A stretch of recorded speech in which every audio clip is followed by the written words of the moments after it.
ইয়াসিন ওয়াল কুরআনিল হাকীম। আল্লাহর কোরআনের ইয়াসিন পুরা ফু দিয়া দিল। এই ফুটাকে আল্লাহ পাক অ্যাটম বোমার মতো শক্তিশালী বানায়া ওই দানবের বিপরীতে আল্লাহ পাঠায়া দিল। পানিটা পাহাড়ের মতো উঁচু হয়ে উঠছে। ওই পানিটাকে দেয়া কোরআনের সূরা ইয়াসিন কে হিট করলো। আল্লাহু আকবার। মুহূর্তের ভিতরে পানি আবারও সাগরে দেবে গেল। আল্লাহু আকবার জোরে বলো। আল্লাহর কোরআন জয়ী হলো, সিডুর পরাজিত হলো। আল্লাহর কোরআনের সূরা ইয়াসিন জয়ী হলো, দানব পরাজিত হলো। আল্লাহু আকবার। কোরআনের পাওয়ার আছে না নাই? আল্লাহর কোরআনের শক্তি আছে না নাই? আল্লাহর কোরআনের আসর আছে না নাই? সুবহানাল্লাহ। ও ভাই, দারুল দেওবন্দ মুতাইম সাহেব হুজুর উনি বলে যে আমরা দারুল দেওবন্দের অফিসে বসা, চর এলাকায় একজন মানুষ মরছে, আওয়াজ উঠতে গেছে, লোকটার কবর থেকে একটা নূর চমকাইতেছে। আমি নিজে দৌড়ে গেলাম, দেখ কবরের পাশে দিকে গোটা এলাকা নূরে চমকাইতেছে, কবরের ভিতর থেকে আলো বের হইতেছে। আমি দৌড়ে গেলাম তার বউয়ের বিবির কাছে, যে জিজ্ঞেস করছি, মাগো তোমার স্বামীর এমন কি নেক আমল আছে যে আমলের কারণে দুনিয়াতেই আল্লাহ তার বুজুর্গি মানুষে দেখাই দিছে? মহিলায় কই, হুজুর আমার স্বামীর তেমন কোনো নেক আমল মনে পড়ে না, তবে যদ্দূর মনে পড়ে আমার স্বামী তিনি আল্লাহর কোরআন তেলাওয়াত করত। তিলাওয়াত জানতো না, তিলাওয়াত পড়া জানতো না, কিন্তু না জানলেও কোরআন শরীফ বাইর করতো। ওই যে দেখেন কোরআন শরীফ তাকের মধ্যে, এই কোরআনটাই হলো আমার স্বামীর কোরআন। ইনি কোরআনটা বের কইরা পৃষ্ঠাগুলা উল্টাইতো, পড়াতো ইনি জানতেন না, কিন্তু প্রতিটা লাইনে লাইনে আঙ্গুল ঘুরাইতো আর কানতো, আঙ্গুল ঘুরাইতো আর কান্না করে কইতো, মালিক এই আয়াতের ভিতরে তুমি যা কইছো আমি সব মানি, এই আয়াতের ভিতরে তুমি যা কইছো আল্লাহ আমি সব বিশ্বাস করি, আমি পড়া জানি না গো আল্লাহ, কিন্তু তুমি যা কইছো আমি মানি, আমি মানি, আমি মানি। এইভাবে আঙ্গুল ঘুরাইতো, চোখের পানি ফালায়া ফালায়া আমার স্বামী কান্ত। দারুল দেওবন্দের দীর্ঘদিনের মুহতামিম কারি তৈয়ব সাহেব রাহিমাহুল্লাহ কয়, আমি কোরআন শরীফ খানা তাক থেকে বের করলাম, বেই কইরা কোরআনের পৃষ্ঠাগুলো উল্টাইলাম, উল্টে দেখি প্রতি পৃষ্ঠায় পৃষ্ঠায় তার চোখের পানির দাগ এখনো আছে। পৃষ্ঠার লাইনের নিচে নিচে তার আঙ্গুল ঘোরানোর দাগ এখনো, আঙ্গুলের দাগ আছে, আঙ্গুলের ছাপ পড়ে গেছে। এর যুবক পড়া জানতো না, কিন্তু আল্লাহর কোরআনকে মহব্বত কইরা এই আমলটা করত। আল্লাহ তার উপর খুশি হইয়া দুনিয়াতেই আল্লাহ মরণের পর সে যে কত বড় ওলি আল্লাহ জগতের মানুষ সে জানায়া দিছে। ফাতাদাল্লা ফাকানা কাবা কাউসাইনি আও আদনা। সাল্লাল্লাহু আলাইহি ওয়া আলা আলিহি ওয়া আসহাবিহি ওয়া বারাকা ওয়া সাল্লাম ওয়া বারাকা ওয়া সাল্লামা তাসলিমান কাসীরান কাসীরা। أما بعد فأعوذ بالله من الشيطان الرجيم. بسم الله الرحمن الرحيم. وننزل من القرآن ما هو شفاء ورحمة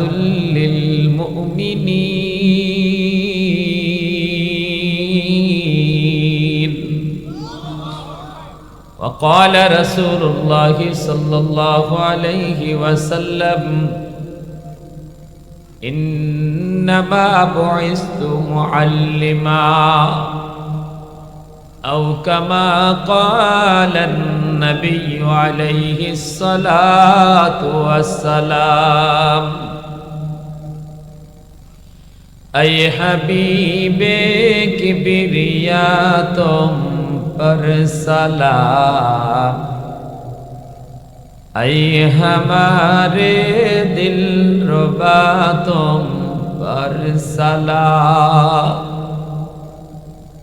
दिल सदा कहता रहा तुम पर सलाम।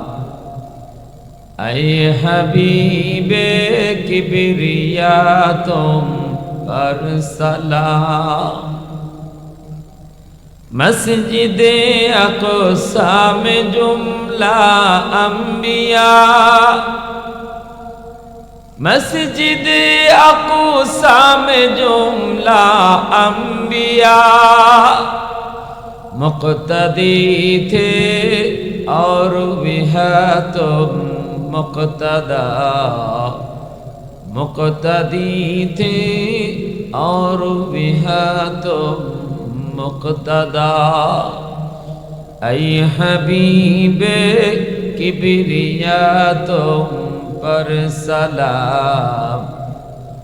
दिल सदा कहता रहा तुम पर सलाम। मोहब्बतेर साथे जबान खुले अल्प समय जिकिर करी। राजी आছি সবাই ইনশাআল্লাহ। লা ইলাহা ইল্লাল্লাহ, লা ইলাহা ইল্লাল্লাহ। আওয়াজ দিয়া।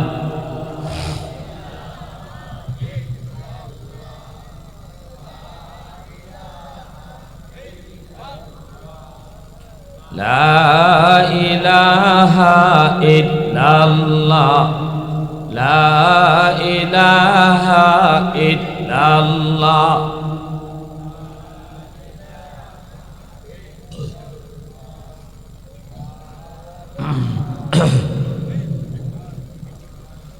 লা ইলাহা ইল্লাল্লাহ মুহাম্মাদুর রাসূলুল্লাহ।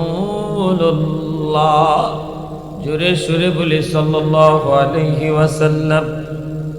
ঐতিহ্যবাহী নুরানি তালিমুল কুরআন হাফিজিয়া মাদ্রাসার উদ্যোগে আয়োজিত আজকে তাফসীরুল কুরআন ও দোয়ার মাহফিলের সম্মানিত সদর ইজলাস সভাপতি জনাব মোহাম্মদ সোহেল রানা বিপ্লব, প্রধান অতিথি আলহাজ মোহাম্মদ শহীদুল বারী বকুল, আমন্ত্রিত অতিথিবৃন্দ, মঞ্চে আসীন জাতির বিবেক উলামায়ে কেরাম, অত্র এলাকার মুরব্বিয়ান এজাম, কলিজার টুকরা যুবক, পর্দার আড়ালে পর্দানিশীন সম্মানিতা মা ও বোনেরা,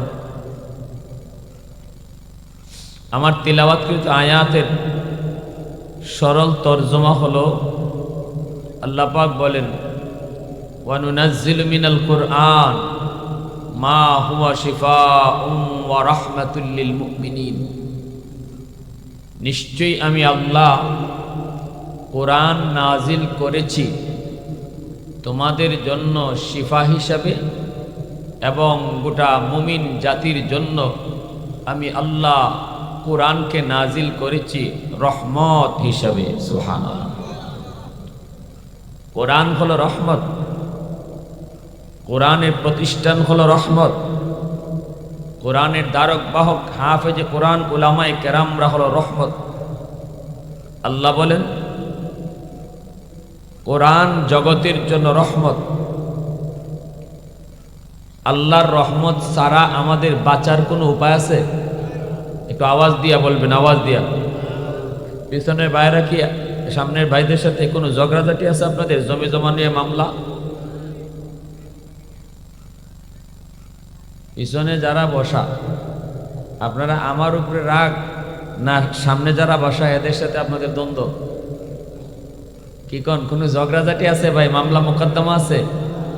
তো একটু সামনে আসলে ভালো হয় না? জানি কষ্ট হবে, এতক্ষণ বই আপনারা জায়গাটা গরম করছেন।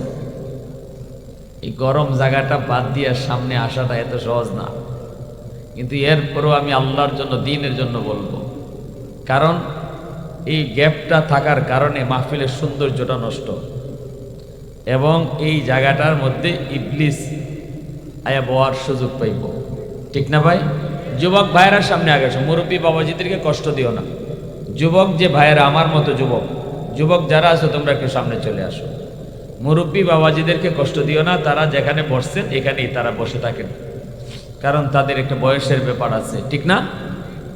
মুরব্বী ভাই, যুবক ভাইয়েরা সামনে চলে আসো, আমার দিকে মনোযোগ। আলহামদুলিল্লাহ, আলহামদুলিল্লাহ। আল্লাহ যারা তোমার এই জান্নাতি বাগানকে সুন্দর করতেছে, পরকালে তুমি তাদেরকে জান্নাতের বাগানে বসায় দিও। সবাই বলেন আমিন, আরো জোরে বলেন আমিন। মুআজ্জাজ হাজিরিন, এবার একটু মনোযোগ আমার দিকে। মনোযোগ আছে সবার? সবার আছে আলহামদুলিল্লাহ। মনোযোগ থাকলে কথাটা একটু শুনেন। ভূমিকাটা যদি ভালো করে বুঝতে পারেন তাহলে পুরা বয়ানটা আপনার সহজে মাথায় নিয়ে যেতে পারবেন। ভূমিকা অত্যন্ত গুরুত্বপূর্ণ একটা বিষয়। আমি লম্বা চোরা কোনো ভূমিকায় গেলাম না, আমি সোজা আল্লাহর কোরআনে আয়াতে ঢুকলাম। আল্লাহ কি বলতেছে? আল্লাহ বলেন কোরআন হলো তোমাদের জন্য রহমত। আমি আপনাদেরকে জিজ্ঞেস করেছি, আল্লাহর রহমত ছাড়া আমাদের বাঁচার কোনো উপায় আছে? প্রতিনিয়ত আমরা আল্লাহর রহমত নিয়ে বেঁচে আছি। একটা সেকেন্ড আল্লাহর রহমত ছাড়া বাঁচার কোনো উপায় নাই। সেখানে আল্লাহ বলতেছেন, তোমরা যে আমার পক্ষ থেকে প্রতিনিয়ত রহমত পাইতেছো আর দুনিয়ায় বেঁচে আছো, এই রহমত পাওয়ার উসিলা হলো এখনো জমিনে কোরআন আছে, কোরআনের প্রতিষ্ঠান মাদ্রাসা আছে, এখনো জমিনে কোরআনের ধারক বাহক উলামায়ে কেরাম আছে, হাফেজে কোরআন আছে, কোরআন তেলাওয়াতকারী আছে, কোরআন মতো জিন্দেগি গঠন করেনেওয়ালারা আছে। এজন্য আমি আল্লাহ রহমত দিয়ে তোমাদেরকে বাঁচায় রাখছি। সুবহানাল্লাহ। এজন্য যেই ঘরে কোরআন তেলাওয়াত বেশি বেশি হবে, এই ঘরে আল্লাহর পক্ষ থেকে রহমত বৃষ্টির মতো নাজিল হবে। যেই সমাজে কোরআনের প্রতিষ্ঠান মাদ্রাসা থাকবে, সমাজের মানুষ মাদ্রাসাকে কদর করবে, মাদ্রাসাকে মহব্বত করবে, ছাত্র উস্তাদদেরকে ভালোবাসবে, আল্লাহ ওই গোটা সমাজটাকে রহমতের চাদর দিয়ে ঢেকে রাখবে। রহমতের চাদর দিয়ে ঢেকে রাখার অর্থ কি? অর্থ হলো আল্লাহ ওই এলাকা থেকে আল্লাহ গজব উঠায় নিবে, রহমত আল্লাহ নাজিল করবে। যেখানে রহমত থাকে সেখানে গজব আসে না। রহমত আর গজব এক হয় না। রহমত না থাকলেই গজব আসবে, আর রহমত থাকলে গজব কাছেও আসে না। তাহলে মাদ্রাসা গোটা সমাজকে আযাব গজব থেকে বাঁচায়। সুবহানাল্লাহ জোরে বলেন, আরো জোরে বলেন। আমার ভাইয়েরা, বন্ধুরা, যুবক, এই যে আমরা আল্লাহর প্রতিনিয়ত রহমত পাই,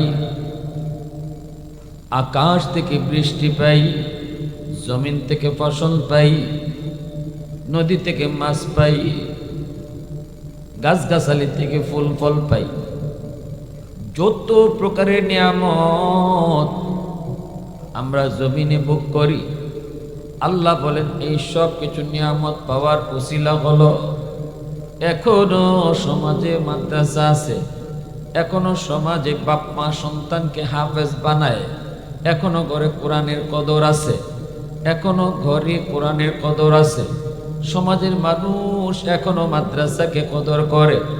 আল্লাহ বলেন এজন্য জমিন আমি আল্লাহ টিকায় রাখছি। আল্লাহু আকবার।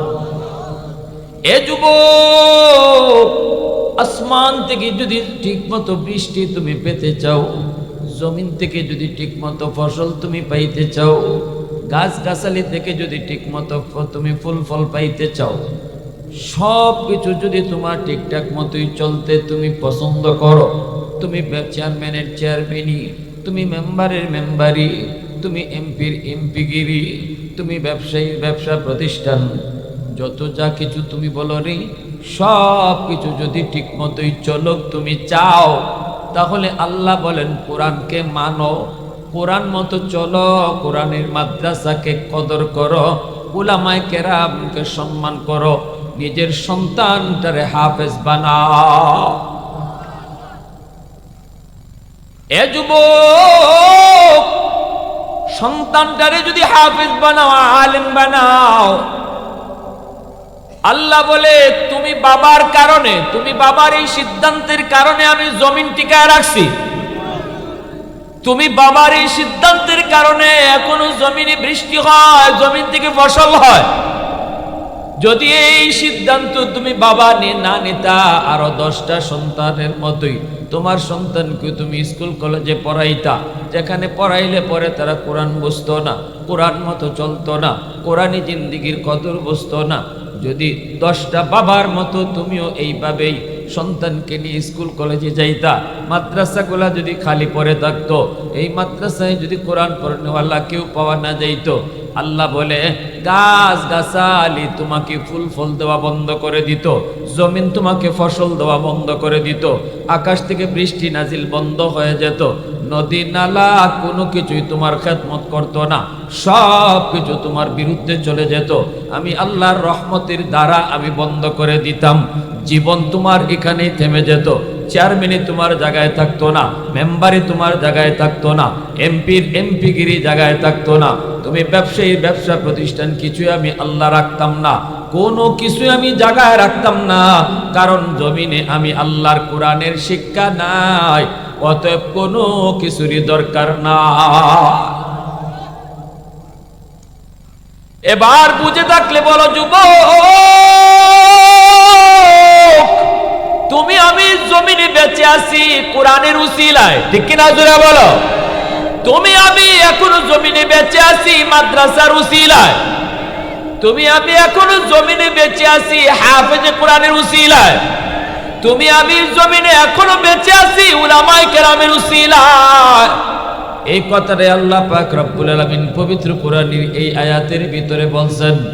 এই আয়াতের ব্যাখ্যা করেছেন আমার নবী তার হাদিস শরীফে। নবীজি তার হাদিস শরীফের ব্যাখ্যা করেছেন সুন্দর। নবীজি বলেন ইন্নাল আলিমা ইয়াস্তাগফিরু লাহু মান ফিল আরদ ওয়া মান ফিস সামা হাত্তাল হিতানু ফি জাওফিল মা। আল্লাহর নবী রহমতের নবী বলেন, উম্মতের দল, তোমরা যদিও মাদ্রাসার কদর বুঝো না, তোমরা যদিও উলামায়ে কেরামের কদর বুঝো না, তোমরা যদিও হাফেজে কোরআনের কদর বুঝো না, তোমরা যদিও কোরআনওয়ালাদের কদর শান মান তোমরা বুঝো না রে। নবীজি বলেন কিন্তু আসমান জমিনের ভিতরে আর যত মাখলুক আছে সবাই কিন্তু একজন হাফেজ সাহেবের কদর বুঝে, আলেমের কদর জানে, মাদ্রাসার কদর বুঝে।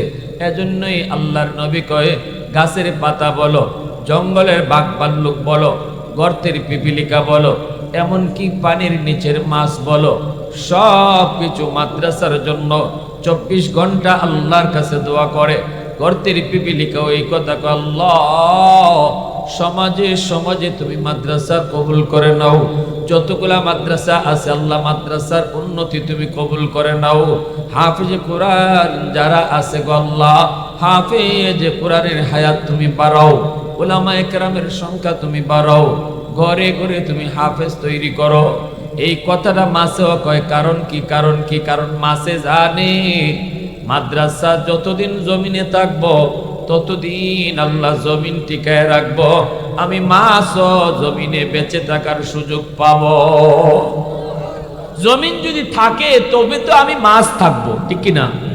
জমিন যদি থাকে তবে তো আমি পিপিলিকা থাকবো। এজন্য ওই পিপিলিকায়ও দোয়া করে, নবী বলছেন পিপিলিকায়ও দোয়া করে, আল্লাহ উলামায়ে কেরামের হায়াত তুমি বাড়ায়া দাও। কথা বুঝেন আপনারা? আমার কথা বুঝে আসে? মনোযোগ কার কার আছে একটু হাত উঠিয়ে দেখান। আল্লাহ কবুল করো, জোরে কোন আমিন, আরো জোরে কোন। এজন্য প্যারে হাজিরিন, আল্লাহ পাক রব্বুল আলামিন বলছেন, জানো এই জমিন আমি কাদের উসিলায় টিকায় রাখছি।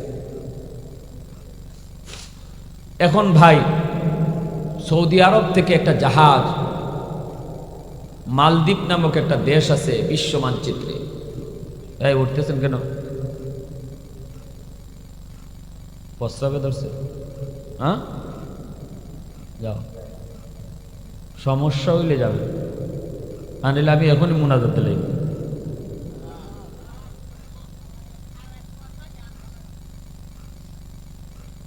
একান্ত জরুরত যারা আছে কইবেন আমার হুজুর, এক আঙ্গুল তুলবেন আমি বুঝবো আপনার প্রস্রাবের ব্যাগ ধরছে, দুই আঙ্গুল উঠাইলে বুঝবো বাথরুমের ব্যাগ। এটা মাদ্রাসায় শেখায়। আমরা এখানে এমন এক মজলিসে বসছি, জিব্রাইল কয় নবী গো আল্লাহ, তুমি যে এই মজলিসে যেই বসবে তারই তুমি মাফ করে দেওয়ার ঘোষণা দিছো। এখানে এমন কয়েকজন মানুষ আছে, এরা ওয়াজ শোনার নিয়তে আসে নাই, এরা বাড়ি যাওয়ার পথে ছিল, অথবা বন্ধুর বাড়িতে যাবার নিয়ত ছিল বাজারে যাবে, কই একটু ওয়াজ শুনে যাই তারপরে বাড়ি যাব। নিয়ত ওয়াজ শোনা নয়, নিয়ত হলো বাড়িতে যাওয়া, নিয়ত হলো বাজারে যাওয়া, নিয়ত হলো আত্মীয়র বাড়িতে যাওয়া। তাকেও কি তুমি মাফ করে দিয়েছো? আল্লাহ বলে হুমুল জালিসুল্লাহ ইয়াশকা জালিসুহুম, এটা এমন এক বরকতি মজলিস, এই মজলিসে যেই বসবে তাকেই আমি মাফ করে দিব। সুবহানাল্লাহ। কি রে ভাই, তাহলে আমাদের বসার দ্বারা লস হয়েছে না লাভ হয়েছে? হ্যাঁ, লাভ হয়েছে। এই লাভ লসটা যারা বুঝবে এরা আখেরি মোনাজাত পর্যন্ত থাকবে, ঠিক কি না?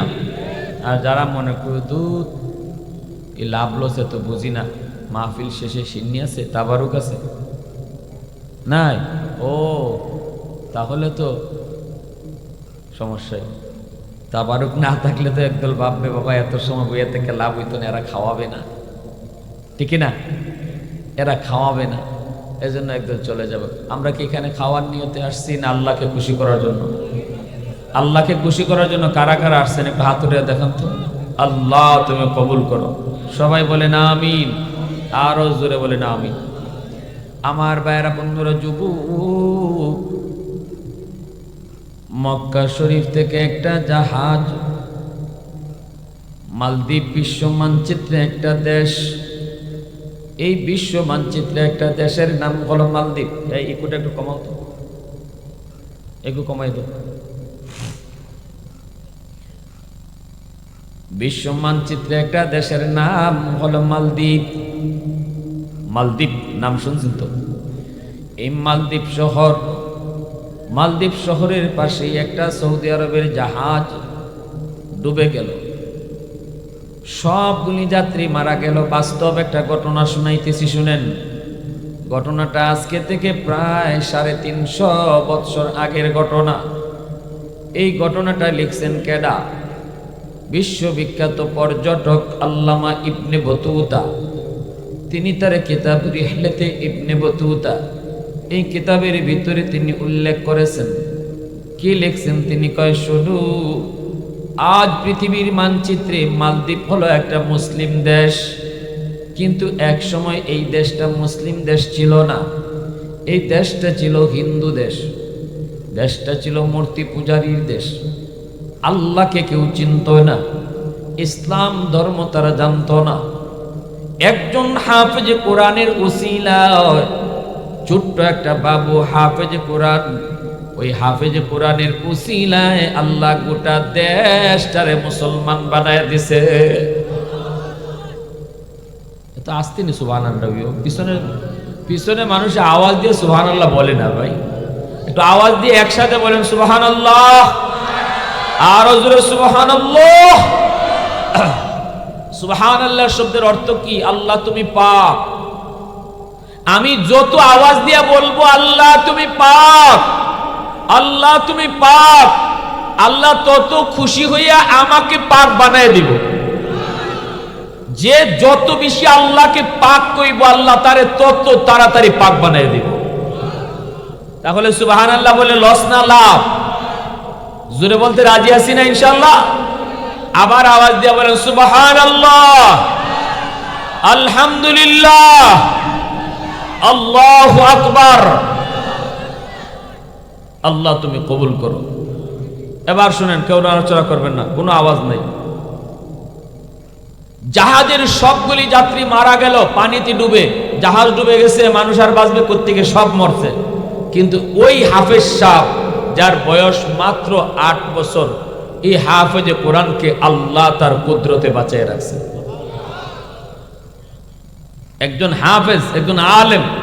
আজকে আপনাদের এলাকার এই মাদ্রাসা নুরানি তালিমুল কোরআন হাফেজিয়া মাদ্রাসা, এই মাদ্রাসা আমার আল্লাহর ভাষায় আপনাদের এই দৌলতপুর পশ্চিমপাড়া এলাকার জন্য আল্লাহ বলতেছেন এই মাদ্রাসা রহমত। কে বলছেন? জোরে বলেন। আল্লাহর কথা এটা। ওয়া নুনাজ্জিলু মিনাল কুরআন মা হুয়া শিফাউন ওয়া রাহমাতুল লিল মুমিনিন। এই মাদ্রাসারে যারা কদর করব নিজের সন্তান দিয়া, টাকা পয়সা দিয়া, বুদ্ধি পরামর্শ দিয়া, সবচেয়ে বড় সহযোগিতা হলো নিজের সন্তানকে মাদ্রাসায় পড়ানো। সবচেয়ে বড় সহযোগিতা কি? নিজের সন্তানকে মাদ্রাসায় পড়ানো। টাকা পয়সার চেয়েও বড় সহযোগিতা হলো নিজের নাতিটাকে মাদ্রাসায় পড়ানো, নিজের আওলাদকে হাফেজ কোরআন বানানো। এটা হলো সবচেয়ে বড় সহযোগিতা। ওই মাদ্রাসা আমার আপনার জন্য কত বড় রহমত শুনেন। ওই হাফেজ সাহেবকে আল্লাহ তার কুদরতে বাঁচাইছে। কেমনে? একটা কাঠের উপরে ভাসতেছে, ছোট্ট বাবু তো, ছোট ছোট বাচ্চারা আল্লাহর 30 পারা কোরআন সিনার ভিতরে নেয়। এমন আপনারা দেখছেন না? দেখছেন না? ছোট ছোট বাচ্চা দাড়ি উঠে নেয়, মুছ উঠে নেয়। আপনাদের এখান থেকে যে ছেলেটা হাফেজ হইল, পাগড়ি মাথায় পড়াইলাম, তারও তো দাড়ি উঠ না, দাড়ি নাই, মুছ নাই। তাহলে বোঝা গেল কম বয়সে সিনার ভিতরে 30 পারা নেওয়া এটা বাহাদুরি না, এটা আল্লাহ পাকের দয়া। ঠিক না? জোরে বলেন। চেয়ারম্যানের পোলা হইলেই হাফেজে কোরআন হওয়া যায় না, এমপির পোলা হইলেই হাফেজ সাহেব হওয়া যায় না, কোটিপতির পোলা হইলেই হাফেজ সাহেব হওয়া যায় না। হাফেজ হইতে গেলে আল্লাহর দয়া লাগবে। ঠিক কিনা? হাফেজ হইতে গেলে দয়া লাগবে। টাকার জোরে সব কিনা যায়, হরিণের চোখ পাওয়া যায়, ব্যারিস্টারি ডিগ্রি আনা যায়, কিন্তু টাকা দিয়া সন্তানদের হাফেজ বানানো যায় না। না এই সার্টিফিকেটও কিনা যায়? হ্যাঁ, বাপের কোটি কোটি টাকা আছে, ছেলের হাফেজে কোরআনের ডিগ্রি কিনে নিয়ে আইছে, হবে? জোরে বলেন। আমার ভাইয়েরা, বন্ধুরা, যুবক মালদ্বীপের জেলেরা নামলো মাছ ধরার জন্য সাগরে। হঠাৎ করে দেখতেছে কাঠের উপরে ভাসতেছে একটা ছোট্ট বাবু। চেহারাটা তার বড় সুন্দর। এই ছোট্ট বাবুটাকে তারা তাদের নৌকায় উঠাইল। কি হয়েছে বাবা? হাফেজ সাহেব কয়, জাহাজ ডুবে গেছে।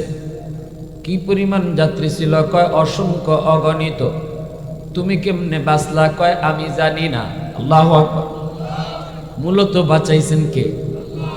আল্লাহ যারে বাঁচায় কেউ তারে মারতে পারে, আল্লাহ যারে ধরে কেউ তারে সারাইতে পারে না।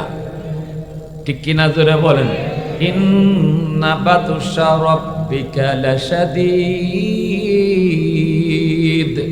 আল্লাহ বলে আমার ধরা বড় কঠিন ধরা। আল্লাহ ধরে না, ধরলে আল্লাহ ছাড়ে না। আল্লাহ ঢিল দেয় কিন্তু ছেড়ে দেয় না। এজন্যই আল্লাহ পাকের ধরা। আল্লাহ বাঁচাইলে বাঁচায়। ওই ছোট্ট বাবুটারে আল্লাহর কুদরতে আল্লাহ বাঁচায় নিলেন। মালদ্বীপের জেলেরা তারে বাজারে নিয়ে তুলল বিক্রি করার জন্য। তখনকার সময় মানুষ বেচা কেনা হইতো, বাজারে মানুষ বেচা কেনা হইতো। আমাদের যুগে যেমন তরকারি বেচা কেনা হয়, আনাজপাতি বেচা কেনা হয়, আলু ডাউল বেচা কেনা হয়, ওই সময় বাজারে মানুষও বেচা কেনা হইতো। এই ছোট্ট বাবুটারে বাজারে উঠায় দিল জেলেরা, বিক্রি করে দিবে। কিন্তু এত চড়া দাম চাইলো, কেউ সাহস করে না কেনার জন্য। এত চড়া দাম, এত দাম। চেহারা সুন্দর, চেহারা তো হবেই সুন্দর, কেউ তো সাহস করে না কিনতে। একজন হিন্দু মহিলা, সম্পদের কোনো তার অভাব নাই, অভাব শুধু একটাই, ওই মহিলার কোনো ছেলে সন্তান নাই, আছে শুধু একটা মেয়ে সন্তান, আবার স্বামীও নাই। মহিলার কানে যায় পৌঁছল, বাজারে একটা ছোট্ট ছেলে বিক্রি হচ্ছে, কিন্তু এত দাম কেউ কিনতে পারে না। ছেলেটার চেহারা বড় সুন্দর, চেহারা বড় মায়াবী। মহিলা গেছে বাজারে, যায় কয়, জেলেরা কত টাকা হইলে তোরা বিক্রি করবি? কয়, এত টাকা। কয়, নে টাকা। ছেলে আমারে দে। আল্লাহু আকবার। এই আমার ছেলের প্রয়োজন, কারণ আমার ছেলে নাই, আছে শুধু একটা মেয়ে। উপযুক্ত হওয়ার পর আমার মেয়েটাকে আমি বিয়ে দিয়ে দেব। এরপরে আমাকে কে পালবে, কে দেখবে? আমার তো কোনো আওলাদ নাই, কোনো সন্তান নাই। সম্পত্তি আমার অনেক আছে, ধন দৌলত আমার অনেক আছে, কিন্তু পালবে কি, খাওয়াবে কি, আমার দেখশন করবে কে? এজন্য টাকা যা লাগে তা দিয়ে কিনে নিল। হাফেজ সাহেব এইবার হিন্দু মহিলার ঘরে গেল। মহিলাকে মা কয়, মহিলাটাও তার ছেলে কয়। এইদিকে বোনটা তারে ভাইয়া বলে ডাকে, ভাইটাও বোনটারে বোন বলে ডাকে। এইভাবেই চলছে, সুন্দরে চলছে। হঠাৎ করে একদিন হাফেজে কোরআন দেখতেছে, মায় কান্দে গো, বিলাপ করে করে মায় কান্দে। হাফেজ সাহেব জিজ্ঞেস করে, মা গো, ও মা তুমি কেন কান্দ? মহিলা কই, বাবা তোমার কাছে বলে কোনো লাভ হবে না। হাফেজ সাহেব কই, মা তুমি কও শুনি, কোনো উপকার করতেও পারি। মহিলায় কই, বাবা শুন, ওই মালদ্বীপে প্রতি বৎসর সিডর হয়।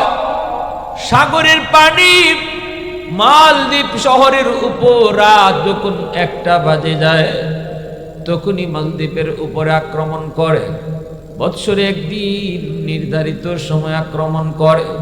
এই আক্রমণ থেকে বাঁচার জন্য বাদশাহ ঘোষণা দিল, জ্যোতিষীরা জ্যোতিষীবিদ্যা পড়ে বের করো, গণকেরা গণনা করে তোমরা বলো কেন এমন হয়, মালদ্বীপকে কেমন করে বাঁচানো লাগবে। জ্যোতিষীরা কয়, গণকেরাও কয়, আমরা যা পেয়েছি এটা হলো একটা খবিস জিনের কারসাজি। এই জিনের কারণে পানিটা এত উঁচুতে উঠে, শহরের উপরে আক্রমণ। যদি আপনি এই আক্রমণ থেকে মালদ্বীপ শহরকে আপনি বাঁচাইতে চান, তাহলে সাগরের পারে যে একটা রাম মন্দির আছে, ওই রাম মন্দিরে একটা কুমারী সুন্দরী মেয়েকে মন্দিরে রেখে দিতে হবে। তাহলেই সিডর হবে না, জলোচ্ছ্বাস হবে না। এটা হলো জিনের ভূ, এটা হলো দানবের ভূ, এটা হলো দত্তের ভূ। এই দানব এই মেয়েটাকে খেয়ে ফেলবে, পরে হত্যা করে ফেলবে, কিন্তু সিডর হবে না, পানি আর আসবে না। বাদশাহ হুকুম জারি করে দিল, বৃহৎ স্বার্থের দিকে খেয়াল করে ক্ষুদ্র স্বার্থের জলাঞ্জলি, ছোট স্বার্থ তোমরা কোরবানি করো। অর্থাৎ সুন্দরী মেয়েদের তালিকা তৈরি করো, দেশ বাঁচাইতে হবে।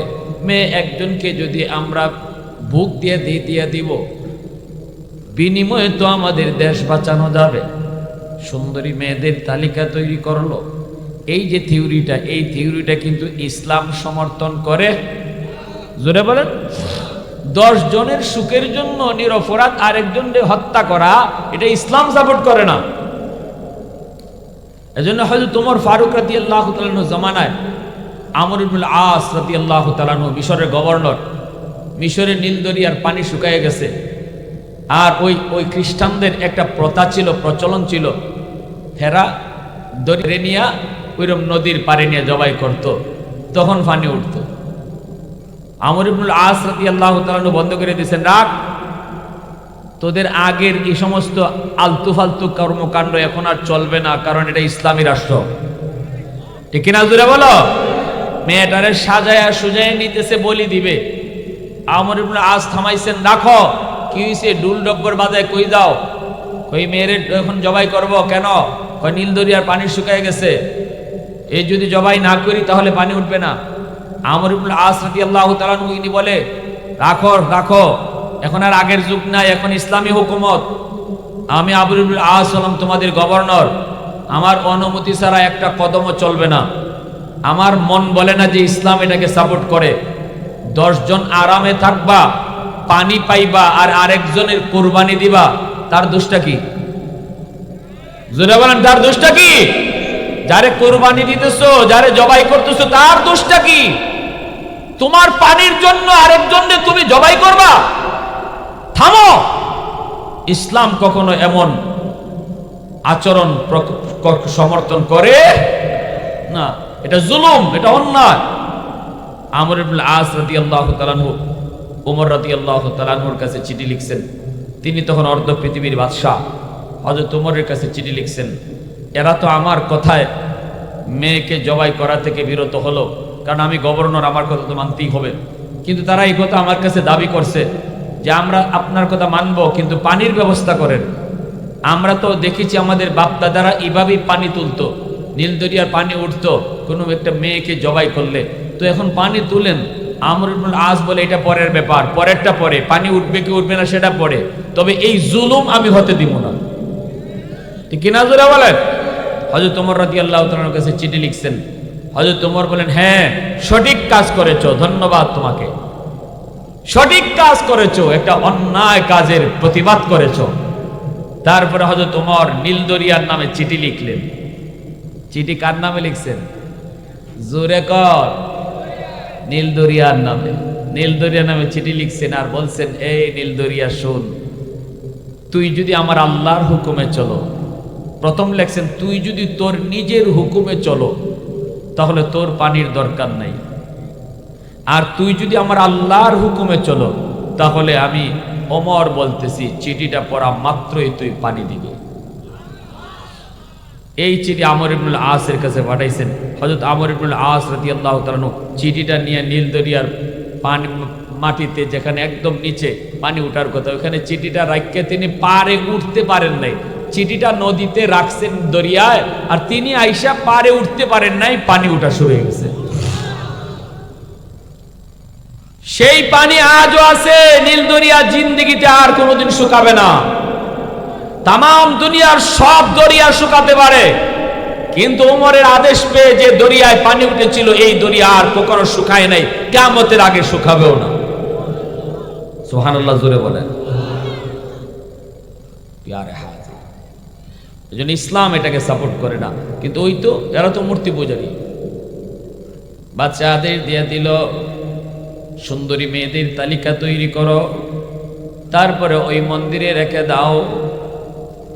সুন্দরী মেয়েদের তালিকা তৈরি করে ওরা রাতের বেলা মেয়েটাকে মন্দিরে রেখে দেয়।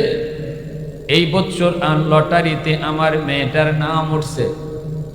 এ বাবা বল বল, আমার একমাত্র মেয়ে, কলিজার টুকরা মেয়ে, যেই মেয়েটা তোমাকে ভাইয়া কয়া ডাকে, আমার এই মেয়েটাকে আজকে সন্ধ্যা হলে পরে ওরা জোরপূর্বক ধরে নিয়ে যাবে, মন্দিরের ভিতরে রেখে দিবে। যেই মেয়েটাকে আমি মা এত আদর করে বড় করলাম গো, এত মায়া করে বড় করলাম, আজকে আমি মার চোখের সামনে সন্তানকে জবাই করবে, দানবের ভোগ দিবে, আমি মা সেটা কেমন করে সহ্য করব? এজন্য আমি মা কাঁদতেছি।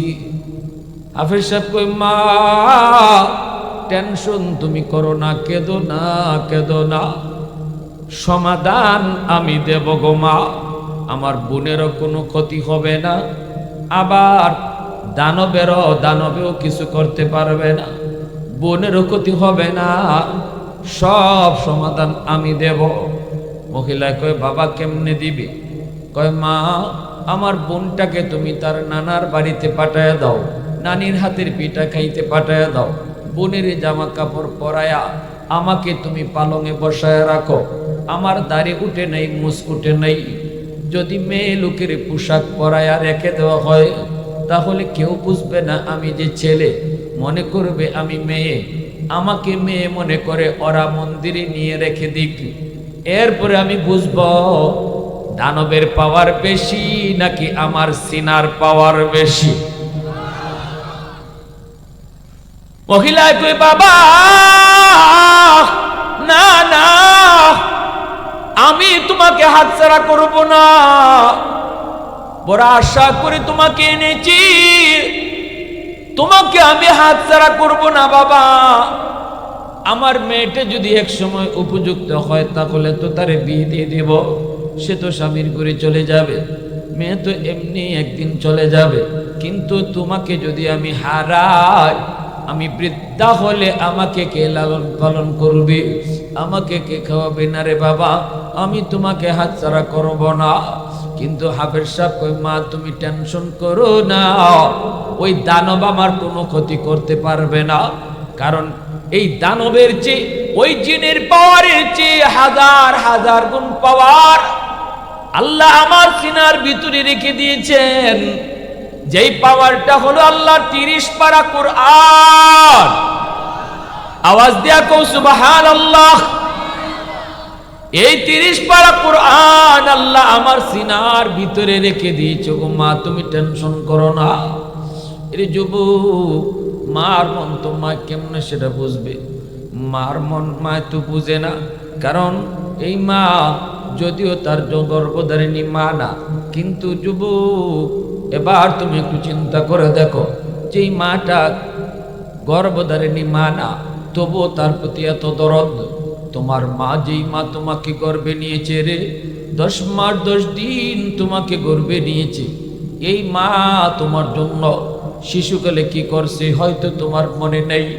অসুস্থ হয়েছ, বিছানায় পড়ে তুমি কান্দো, হয়তো ডাক্তার বলছে তুমি বাঁচবে না, তখন মা চোখের পানি ফালায় ফালায় আল্লাহর কাছে কান্দো আর কইতো, মালিক আমার সন্তানের হায়াত তুমি বাড়ায় দাও, আমি মার হায়াত তুমি নিয়ে যাও, আমি মা আমার হায়াতটা সন্তানকে দিয়ে দিলাম, বিনিময়ে আমার সন্তানের হায়াত তুমি বাড়াও।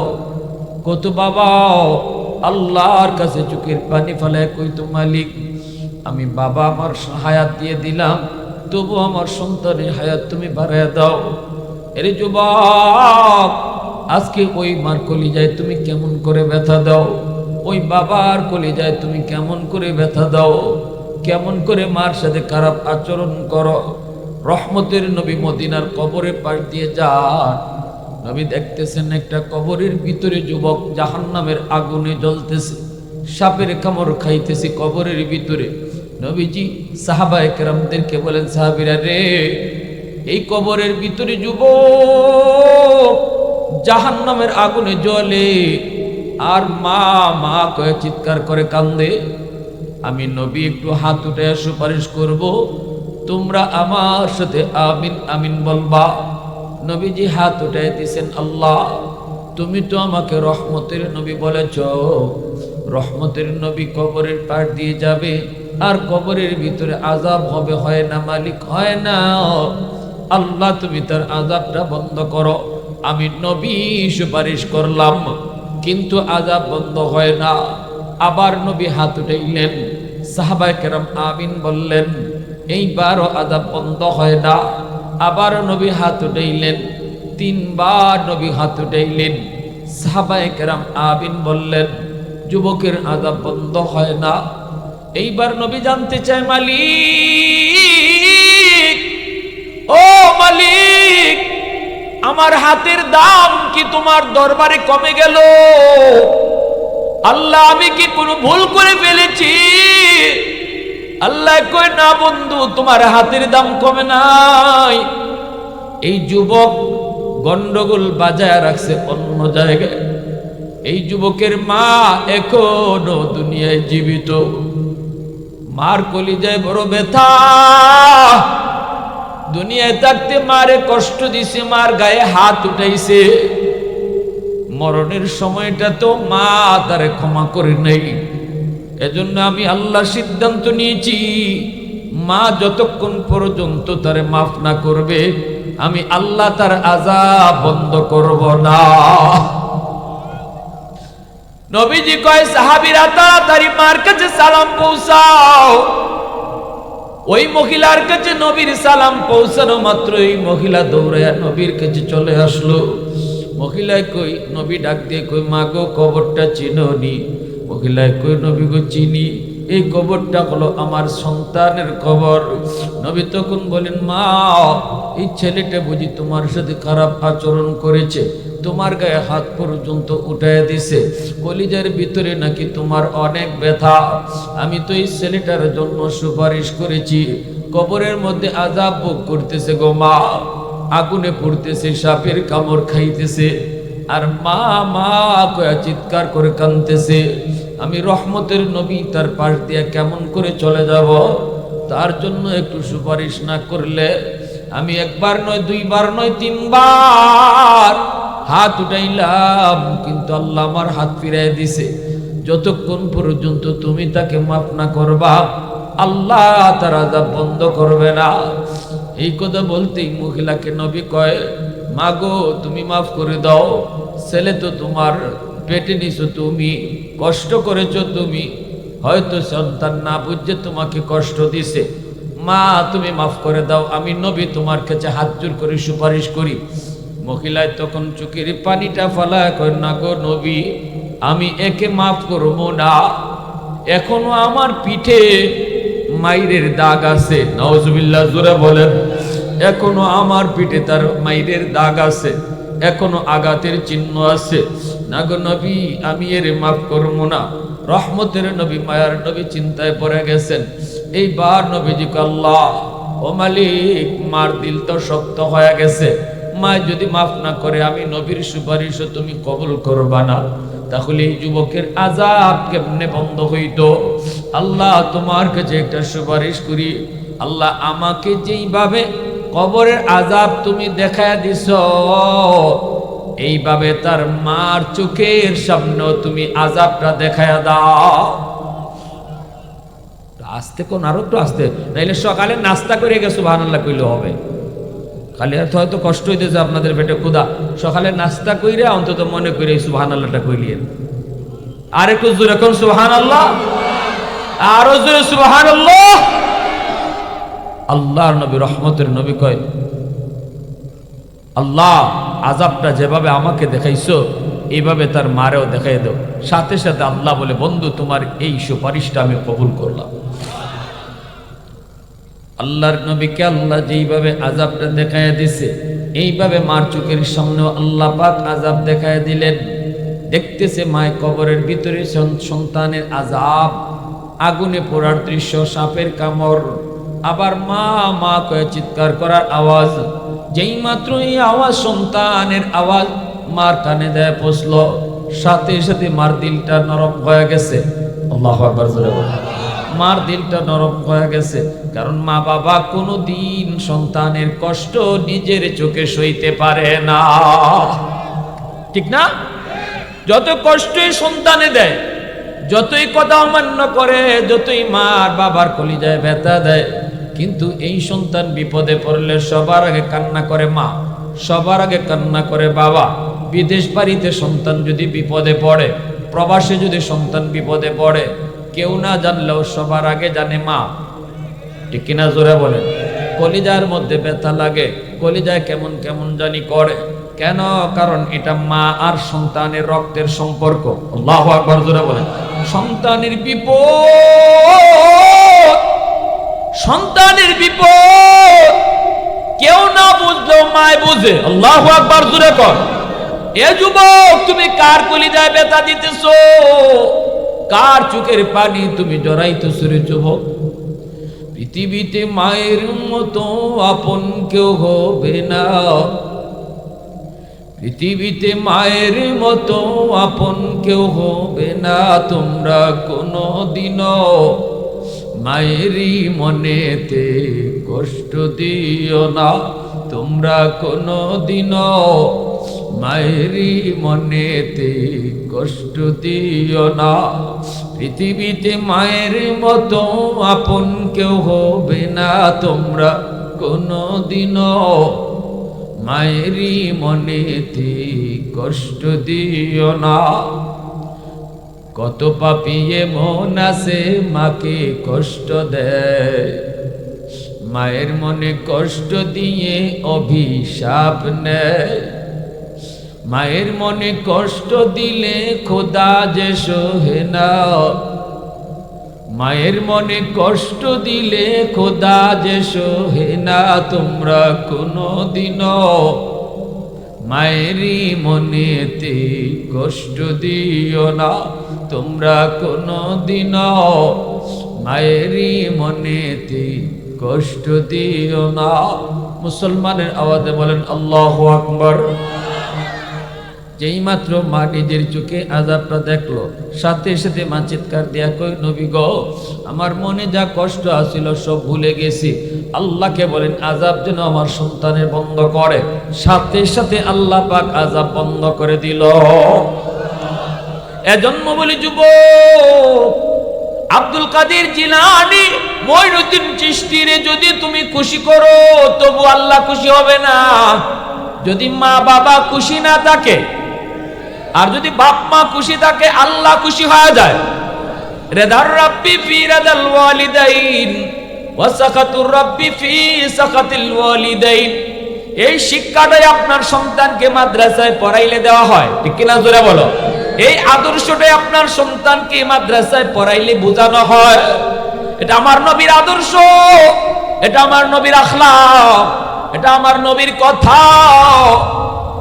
হাজারো আব্দুল কাদের জিলানী যদি তোমার জন্য হাত উঠায় দোয়া করে, নবীজি বলেন এই দোয়া কবুল হবে কি হবে না কোনো গ্যারান্টি নেই।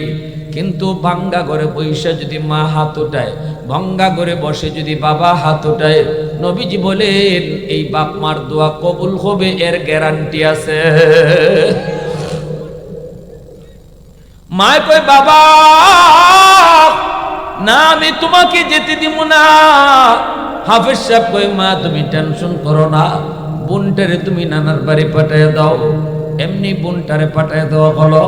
বোনের জামা কাপড় পইরা হাফেজ সাহেব মেয়ে লোক সাইজা, মেয়ে মানুষ সাইজা পালঙের মধ্যে বসা রইছে। সন্ধ্যার সময় সরকারি সৈন্যরা এসে দরজায় নক করলো।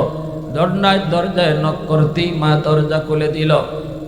সরকারি সৈন্যরা ঢুকেই দেখে এত সুন্দর একটা মেয়ে পালঙের মধ্যে বসা। সুন্দর তো হবেই, বাড়ি তো তার মালদ্বীপ নাকি সৌদি আরব। আমার নবীর দেশের মানুষ, নবীর দেশের মানুষ চেহারা তো সুন্দর হবেই, ঠিক না? হাই রে এত সুন্দর মেয়েটা রে, এত সুন্দর মেয়েটা আজকে দানবের বুক দিব, এরা আফসোস করে।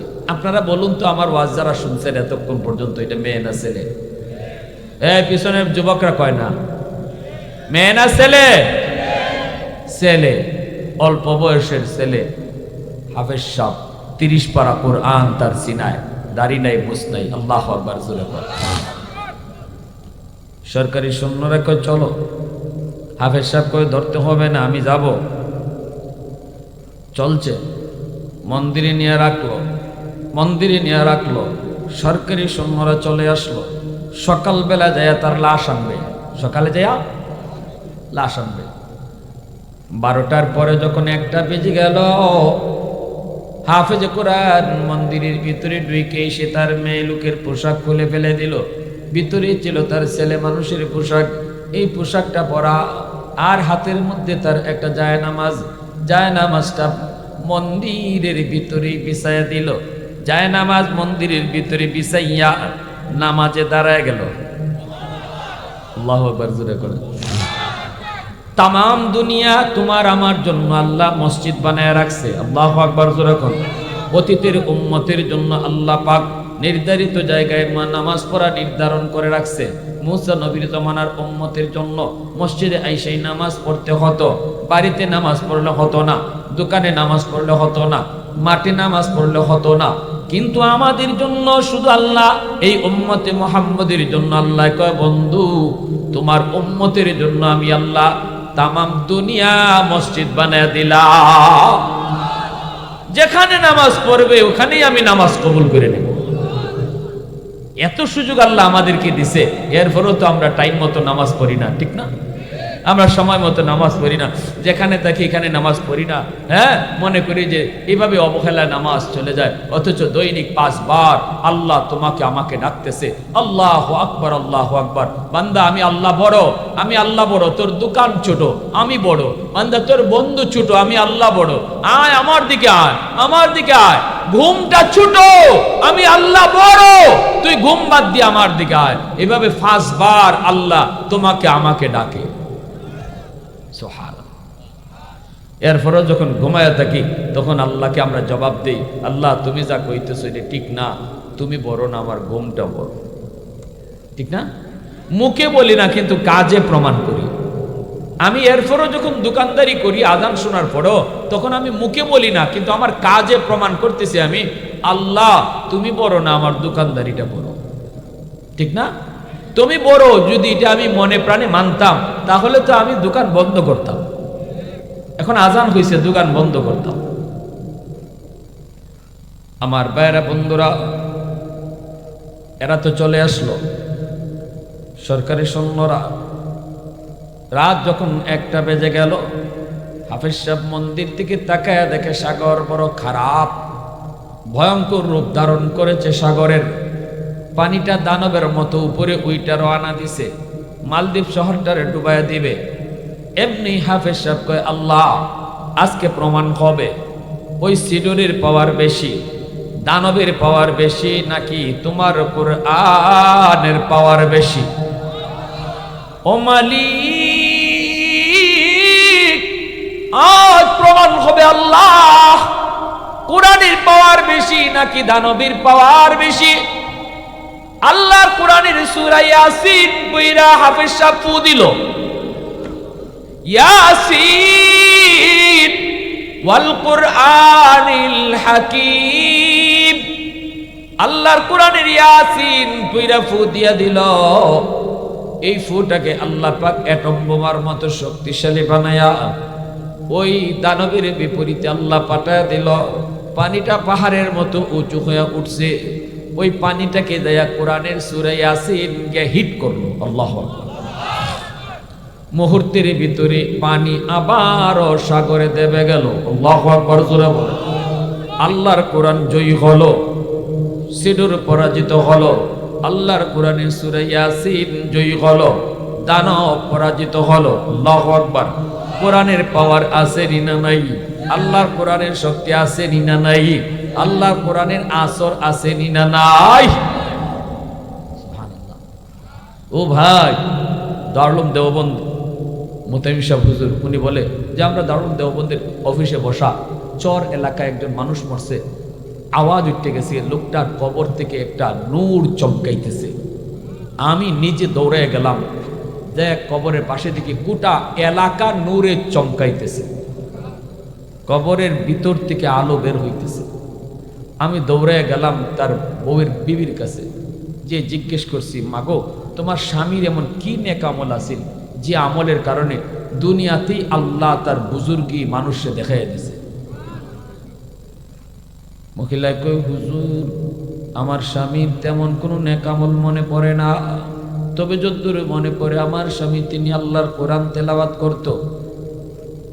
তিলাওয়াত জানতো না, তিলাওয়াত পড়া জানতো না, কিন্তু না জানলেও কোরআন শরীফ বাইর করত। ওই যে দেখেন কোরআন শরীফ তাকের মধ্যে, এই কোরআনটাই হলো আমার স্বামীর কোরআন। ইনি কোরআনটা বের কইরা পৃষ্ঠাগুলা উল্টাইতো, পড়া তো ইনি জানতেন না, কিন্তু প্রতিটা লাইনে লাইনে আঙ্গুল ঘুরাইতো আর কানতো, আঙ্গুল ঘুরাইতো আর কান্না করে কইতো, মালিক এই আয়াতের ভিতরে তুমি যা কইছো আমি সব মানি, এই আয়াতের ভিতরে তুমি যা কইছো আল্লাহ আমি সব বিশ্বাস করি। আমি পড়া জানি না গো আল্লাহ, কিন্তু তুমি যা কইছো আমি মানি, আমি মানি, আমি মানি। এইভাবে আঙ্গুল ঘুরাইতো, চোখের পানি ফালায়া ফালায়া আমার স্বামী কান্ত। দারুল দেওবন্দের দীর্ঘদিনের মুহতামিম কারি তৈয়ব সাহেব রাহিমাহুল্লাহ কয়, আমি কোরআন শরীফ খানা তাক থেকে বের করলাম, বেই করে কোরআনের পৃষ্ঠাগুলো উল্টাইলাম, উল্টে দেখি প্রতি পৃষ্ঠায় পৃষ্ঠায় তার চোখের পানির দাগ এখনো আছে।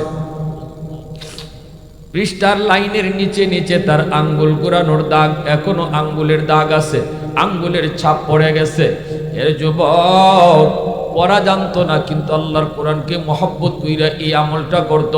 আল্লাহ তার উপর খুশি হইয়া দুনিয়াতেই আল্লাহ মরণের পর সে যে কত বড় ওলি আল্লাহ জগতের মানুষ সে জানায়া দিছে। मैं तालिब मौला हूँ मेरे इश्क निराला, मैं तालिब मौला हूँ मेरे इश्क निराला, है जुमला जहाँ जिनके तजल्ली से उजाला, है जुमला जहाँ जिनके तजल्ली से उजाला, माँ दर्द जहाँ गैर खुदा यार नदारन, যদি ইয়াদে খুদাহি চেদিগুর কার নদারন। অসুবিধা হইতেছে আপনাদের? মনোযোগ কার কার আছে একটু দেখান তো হাত রে। আল্লাহ আল্লাহ তুমি কবুল করো। লিল্লাহি তাকবীর। হয় নাই ভাই, আওয়াজ দিয়া লিল্লাহি তাকবীর। দিন ইসলাম, দিন ইসলাম, দিন ইসলাম, দিন ইসলাম। আল্লাহ তুমি কবুল করো। সবাই বলি আমিন, আর জোরে আমিন। মুআজ্জাজ হাজিরিন, এইবার দেখা গেল সকালবেলা সরকারি সৈন্যরা গেছে লাশ আনার জন্য। কি আনার জন্য? পিছনে মন্দির থেকে কি আনতে গেছে? জোরে বলেন, কি আনতে গেছে? লাশের কোনো বংশ নাই। একজন হাফেজ সাহেব মন্দিরে বসে বসে কোরআন তেলাওয়াত করতেছে। সরকারি সৈন্যরা কই, কিরে বেটা তুই এখানে কি কর? কেন কি হয়েছে? কয় আমরা যে গত রাতে একটা মেয়ে রেখে গেলাম, মেয়েটা কই? এই মেয়েটার লাশ কই? হাফিজ সাহেব কয় বুকার দল, মেয়ে লুকরে রাখো নাই, আমাকেই রেখে গেছো। সরকারি সৈন্যরা কয় কও কি? আমরা তো মেয়ে লোক রেখে গেলাম, তুমি তো ছেলে মানুষ। হাফিজ সাহেব কই আমি তো আমার বোনের জামা কাপড় পরে মেয়ে লোক সেজে বসা ছিলাম, তোমরা তো আমাকে মেয়ে মনে করে নিয়ে আসছো, মূলত আমি ছেলে। কই মেয়েটা তাহলে কই? কই আমার বোন তো নানির ভাতের পিঠা খায়, নানার বাড়িতে মজা করে, তাহলে তুই এখানে আসলি বাবা? কয় হ, আমাকেই তোমরা মেয়ে লোক বানিয়ে নিয়ে আসছো। কই তাহলে সিটেরও হলো না, জলোচ্ছ্বাস তো হলো না।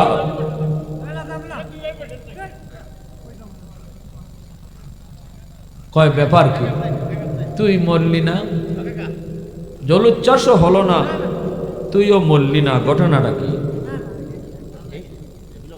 এই শেষ সময় আইসা আপনারা জায়গা নিয়ে ভাড়াভাড়ি শুরু করছেন, এখন তো আজই শেষ। কি ভাই কথা শিখ না? এখন তো আজই শেষ, এখন জায়গাত বইলেও যে কথা, না বইলেও এক কথা। এখন আমরা তো রাখলাম মেয়ে, তুই তো ছেলে।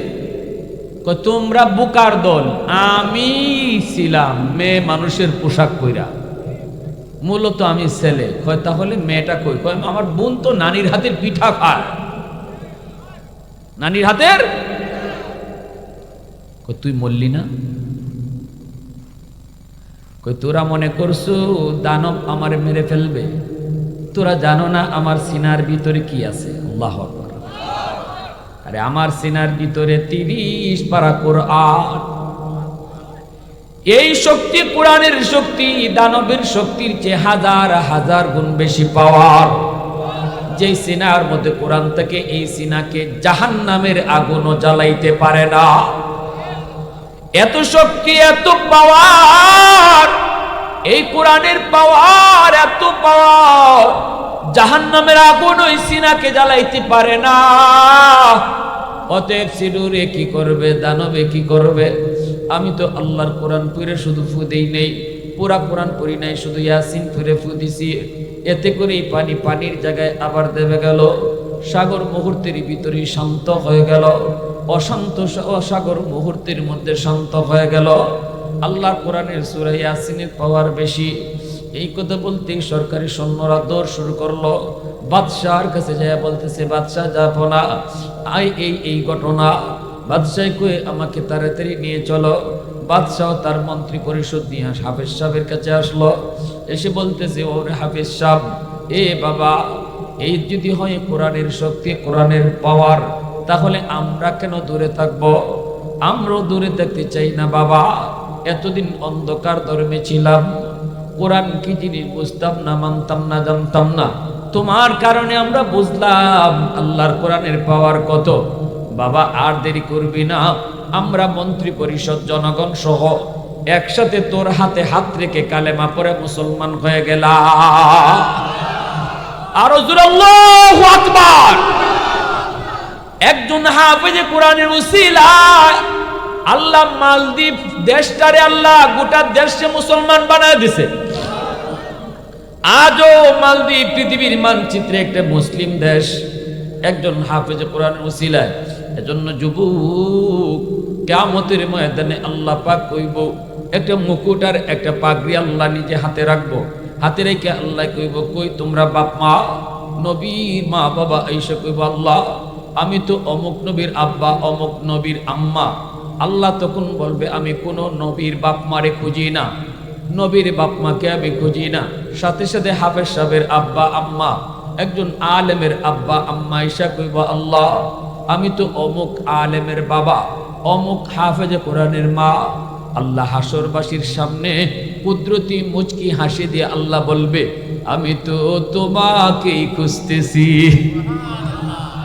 মান করা আল কুরআন ওয়া আমিলা বিমা ফিহি উলবিসা ওয়ালিদাহু তাজান ইয়াউমাল কিয়ামাহ। এজন্যই নবীজি বলেছেন হাফেজ সাহেবের আব্বা আম্মারে, আলেমের আব্বা আম্মারে আল্লাহ নিজের হাতে ফাগরি পরাইব।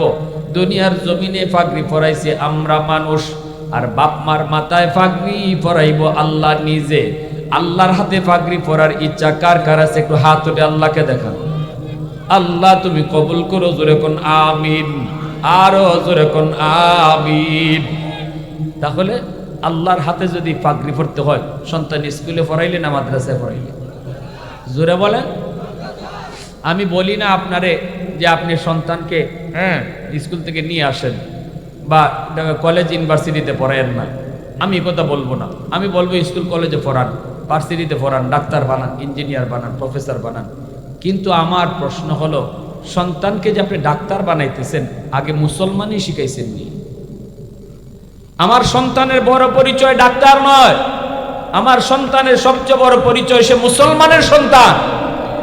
এজন্য সবার আগে তাকে মুসলমানই শিখাও। আর মুসলমানের শিক্ষা করার যে জায়গা, এটা হলো মাদ্রাসা। আল্লাহর পরিচয়, আখিরাতের ফিকির, কবর জগৎ, আমার নবীর আদর্শ, এগুলা মাদ্রাসায় পড়ায়। আখিরাতের পরিচয় মাদ্রাসায় শিখায়। 5টা বছর স্কুলে প্রাইমারিতে পড়াইয়া সন্তানের জীবন সময়টা নষ্ট করার দরকার নাই। আজকে মাদ্রাসার নুরানি বিভাগগুলাতে আলহামদুলিল্লাহ, নুরানি বিভাগে স্কুলের সমমানের অঙ্ক ইংরেজি রাখা হয়েছে।